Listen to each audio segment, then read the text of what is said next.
Welcome back to my channel and the second part of a three-part series in response to Cosmic Skeptic's video called How the Bible Supports Slavery. In this video, we're going to be talking about what a lot of the critics of the Bible are convinced proves beyond any reasonable doubt that the Bible supports slavery. But in my mind, we haven't even got warmed up yet. So stick around to the end of the video because I'm convinced that today's video is only going to get better and better.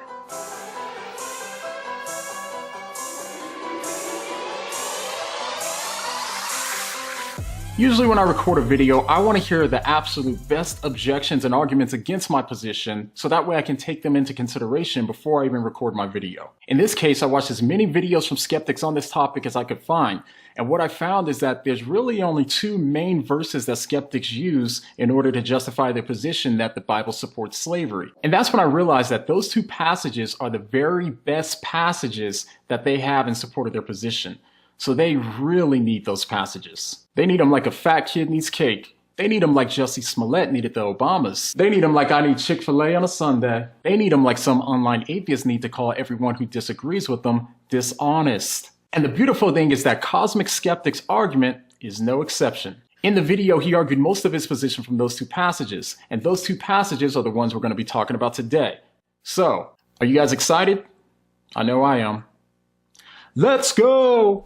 So I think it's actually pretty easy to pinpoint where exactly me and Cosmic Skeptic disagree. And so we're clear, there's about 5 things I can think of that make slavery so morally wrong, and Cosmic Skeptic seems to think that these two passages teach these things. 1. Being kidnapped and taken against your will. 2. Stripped of all your rights. 3. The slaver can beat you and abuse you as much as he wishes since you're his property. In other words, he's treating you as a thing rather than a person. 4. There's no compensation or benefit for you, only the slaver benefits. And 5. You're forced to stay for life against your will. Now, Cosmic Skeptic and I both agree that this is horrendous and we both find it repulsive. Now, I thought I was clear here, but apparently some commenters pulled a Cappy Newman on me saying that I was actually saying that I was in support of slavery. Me?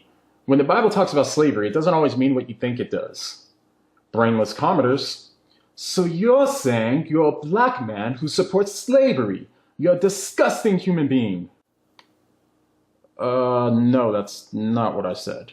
Again, Cosmic Skeptic and I are on the same page here. We both find it repulsive. Our disagreement comes over the passages that he mentions and if it actually teaches those things or not. Now, I said it before and I'll say it again, I tend to like the kid and he doesn't strike me as an intentionally dishonest person, so it's nothing personal. It's just his arguments that I have a problem with. So let's just go through the passages as they come up in his video and we'll check back at the end of the video to see where we land. So let's pick up right from where we left off last time.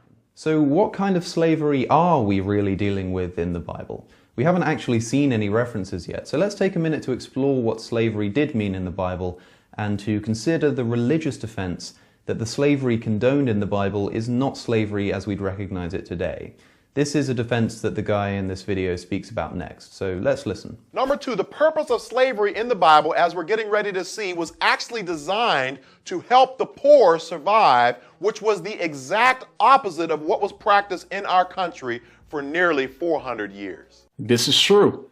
This leads me to my third point, which is that in the Hebrew culture, slavery was primarily volitional. So in other words, if a person was too poor to provide for themselves, or if they were in debt, they would oftentimes hire themselves out to someone who was richer who could provide for them or pay off all of their debt. This is also true. Slavery was primarily volitional. Okay, now I want you to think about something. What is the first thing you think of when you hear the word gay? And I know this is a really weird question, but just bear with me. Now, with that in mind, remember that we used to understand the word to mean happy. Back in the day, if you picked up a book on being gay, you'd be expecting something completely different than you would be if you picked up a book on being gay today. So would it be dishonest of you for you to tell somebody that the word gay means something different now than it used to mean? I don't think so. Not to mention, a lot of people use the word gay today to talk about things instead of people. The point is here, words are just signposts. In order to understand what's meant by the word, we first need to understand the context that the word is being used in. And this is true of all human language. And my position is something similar is going on when we read about slavery in the Bible. And I think Cosmic Skeptic would agree with me on this point as well. And that's why he spends a lot of time talking about the context. He's talking about what is meant by the word. The good news is this can actually settle me and Cosmic Skeptic's disagreement. Either the context of these passages supports his understanding or they don't. Let's keep going. Others would choose to be slaves to ensure that all of their basic needs were met by their master. Either way, slavery in the Hebrew culture was volitional. True again. Parr was factually correct on all 3 points. So, now back to you, Mr. Cosmic. What say you? Okay, so there's a lot there, and there's some level of truth to this, but let's actually analyze one of the most explicit references to slavery made in the Bible to see what we're really dealing with. Atheists are quick to point to chapters like Leviticus 25 to prove that the Bible condones slavery, so let's take a look at verses 44 to 46 from this chapter. And like a moth to a flame, they just cannot resist this verse. As Tecton TV says, when it comes to the Bible and slavery, there's one passage that fundy atheists love so much that I wonder if they sleep in pajamas decorated with it.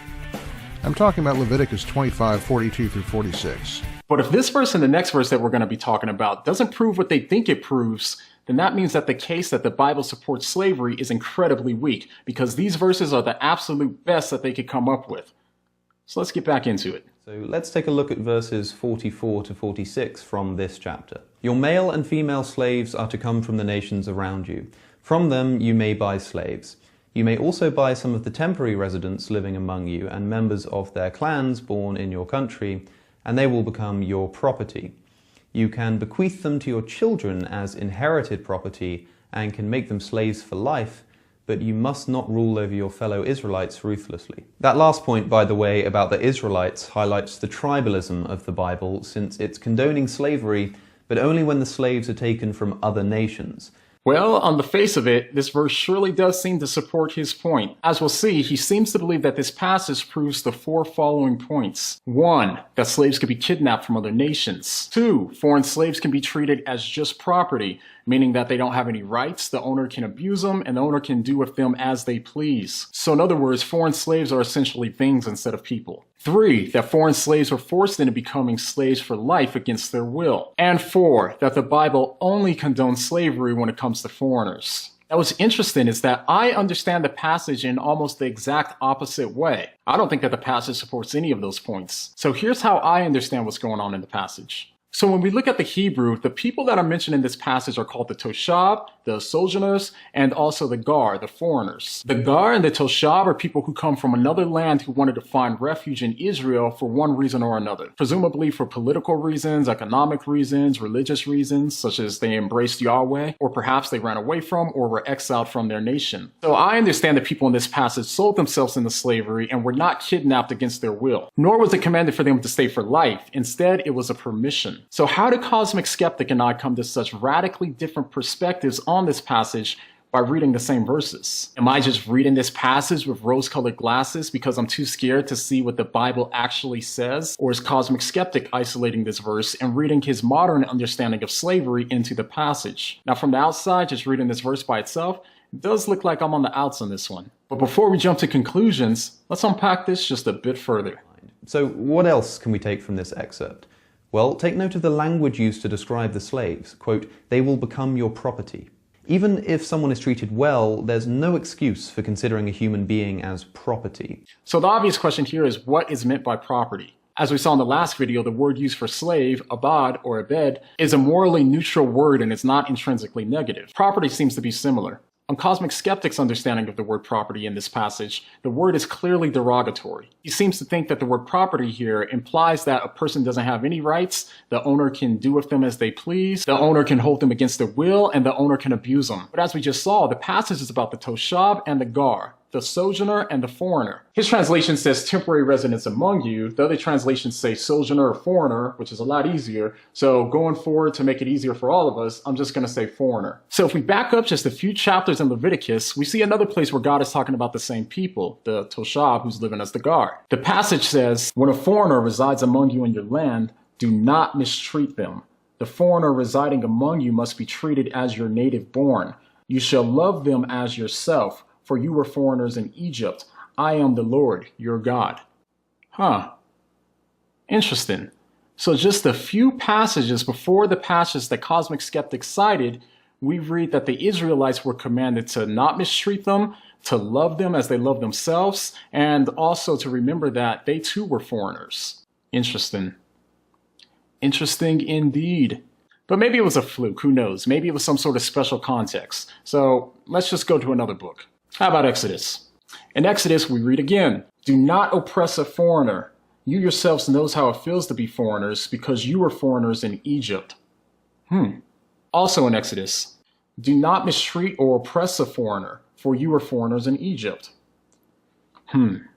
What about Deuteronomy? Cursed is anyone who withholds justice from the foreigner, the fatherless, or the widow. Or how about in Deuteronomy 10:19, where we read, For the Lord your God is God of gods and Lord of lords, the great God, mighty and awesome, who shows no partiality and accepts no bribes. He defends the cause of the fatherless and the widow, and loves the foreigner residing among you, giving them food and clothing. And you are to love those who are foreigners, for you yourselves were foreigners in Egypt. And there's plenty of verses like this. So now, where are the verses that say that you can treat these foreigners like a piece of furniture?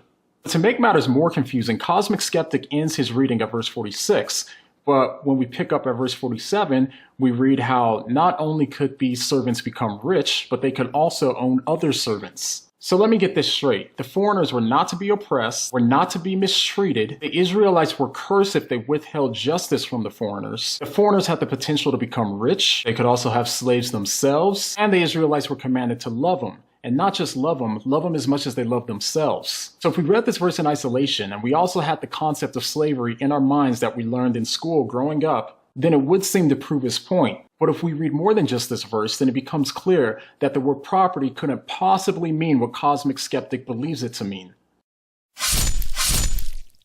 So what about my understanding? How do I understand the word property? My understanding of the word property here in Hebrew, ahuzah, is not in reference to a person's value, but instead is in reference to the value of their labor output. This is made even clearer when we continue reading where Cosmic Skeptic left off and read verses 49 through 53. Here it's clear that the redemption price is not based on the person as an object, but instead it's based on the value of their labor output. But let's just say that I'm wrong. And let's just say that the Hebrew word here is in reference to the person rather than the work that they do. Even if that were the case, we do know one thing for certain. We know for certain that the word couldn't possibly mean what Cosmic Skeptic believes it to mean, given the dozen of verses that describe the foreigners of having rights, commanded to be loved and taken care of, and also not being treated like a beat-up couch. So once we understand what the word can't mean, it helps us to be able to understand what the word does mean. And this changes how we understand the language of buying and selling. This could be similar to what's meant today when we talk about buying and selling and trading sport players. When we talk about sport players being bought and sold, we don't mean that they don't have value. Instead, what we're referring to is the work that they perform. So the only point I want to make from this analogy about the sports players is that you can use that language without saying that the person has no value. All you have to do is look at the context in which the language is being used. And as the 46th verse here says, the slaves mentioned in this part of the Bible can be inherited by the children of the original owner, and you can, quote, make them slaves for life. If God is giving the Israelites authority to indefinitely enslave people of other nations and make them slaves for life, these people were not simply workers or in some kind of voluntary dependent relationship agreement. They're not free to leave. This is outrageous, regardless of how they're being treated. So as I said earlier, Cosmic Skeptic has taken this verse to mean that God is commanding the Hebrews not to release foreigners. And my view is that God was giving them permission to keep the foreigners rather than instructing them to keep the foreigners. So how did I come to that conclusion?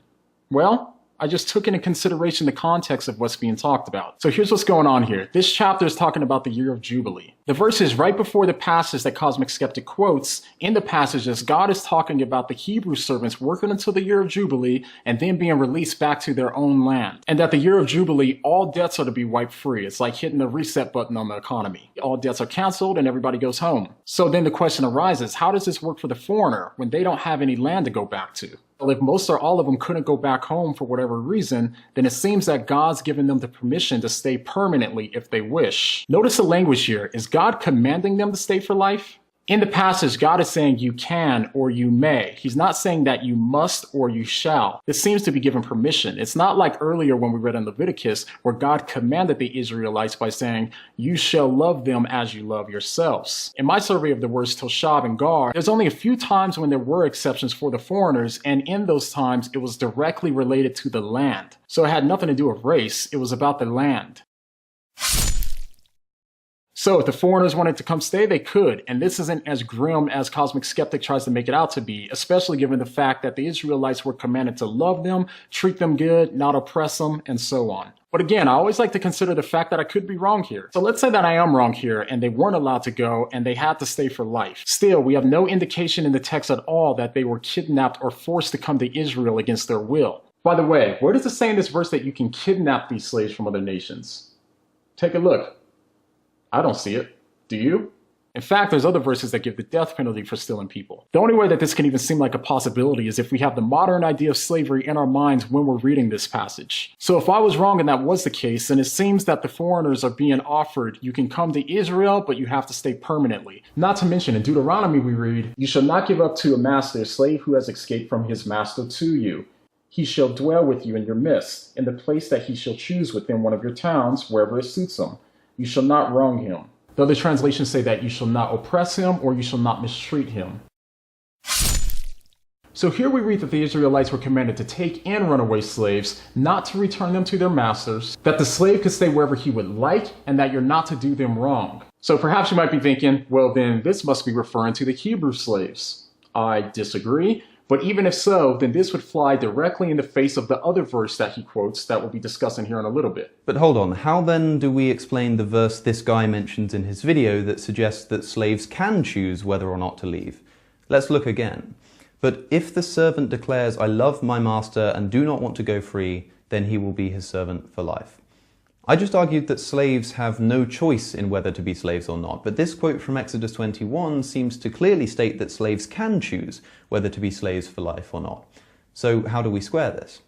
Well, like I say, this guy quoted Exodus 21 verses 5 to 6, but let's back up a little bit and read from verse 2. We get the following. "If you buy a Hebrew servant, he is to serve you for 6 years. But in the 7th year he shall go free without paying anything," and so on and so forth, up to the quote this guy used that the slave himself can decide whether or not to be a slave for life. This is the element of truth I was referring to, but pay close attention.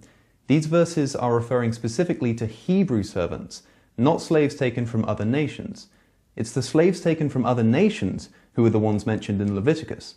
So the guy in the video is quoting verses that relate to the, at least partially, voluntary service of Hebrew individuals, not verses relating to the regulation of slaves taken from foreign nations.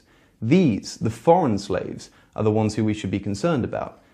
He's quoting regulations about the wrong people. This is a prime example of the Bible being taken out of context. And I don't just mean the context of the time it was written or something like that, but the context of the very sentences within it. First off, Parr is talking about slavery overall, as almost every skeptic I've ever heard talk about slavery does. From what I've seen, the skeptics always quote two verses, Leviticus and Exodus 21. For Cosmic Skeptic to make it appear as though Parr had Cosmic Skeptic's distinctions of the Hebrew and the non-Hebrew Israelite in mind goes back to what we talked about in the last video. Cosmic Skeptic is still assuming that Parr is in some sort of imaginary debate with them. But even if we ignore this and only talk about the Hebrew servants mentioned in Exodus 21, we've still got problems.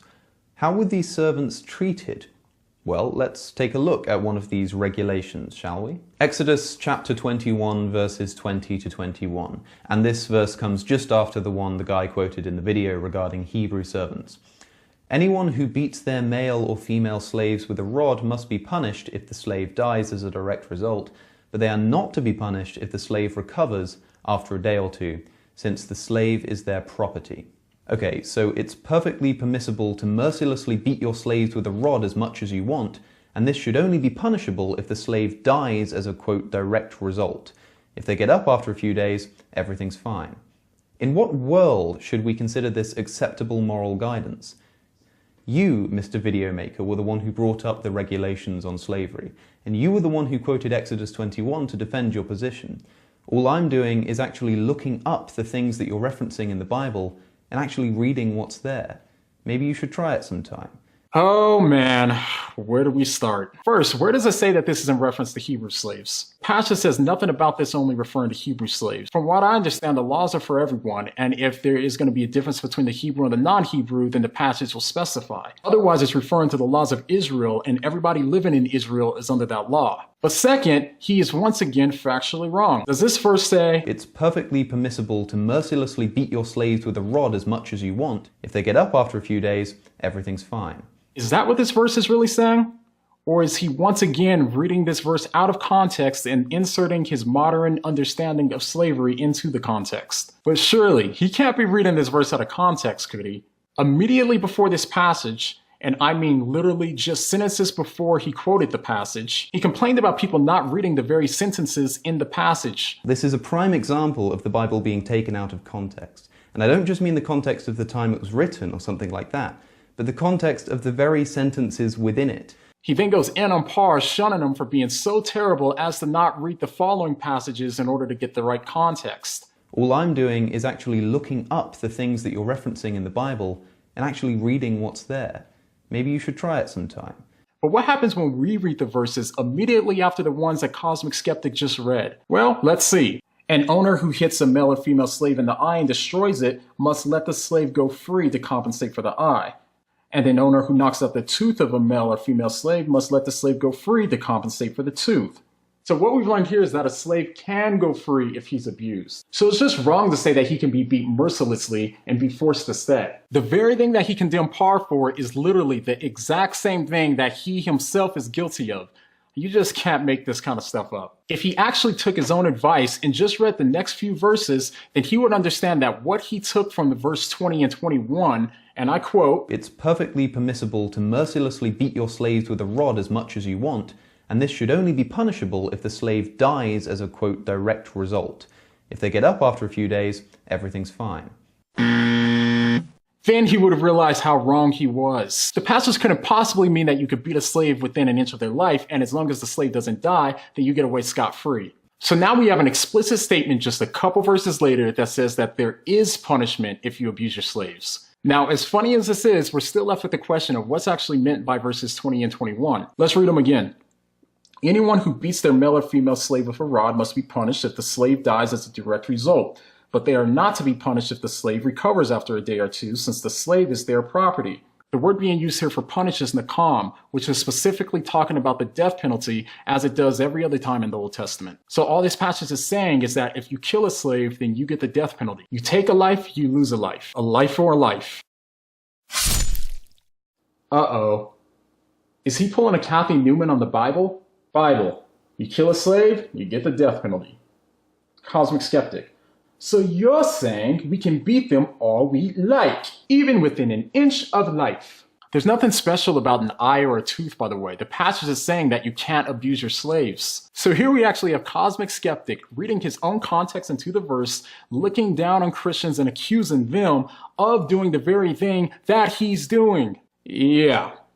But really, Cosmic Skeptics still seem to miss the commonsensical fact that if you hurt or kill your slave, you don't benefit. You lost your worker, now you have to do all of the work yourself, and you don't get paid. You don't win in that situation. Now, once again, recall what we read earlier in Deuteronomy about the runaway slave. If you remember, the Israelites were commanded to take in the runaway slave, not to return them to their master. The slave could stay wherever he would like, and you're not to oppress them, mistreat them, or do them wrong. So if this passage applies to the Hebrew slave rather than the non-Hebrew slave, then this flies directly in the face of the argument that you can beat your Hebrew slave as much as you like and they have to take it as long as they survive.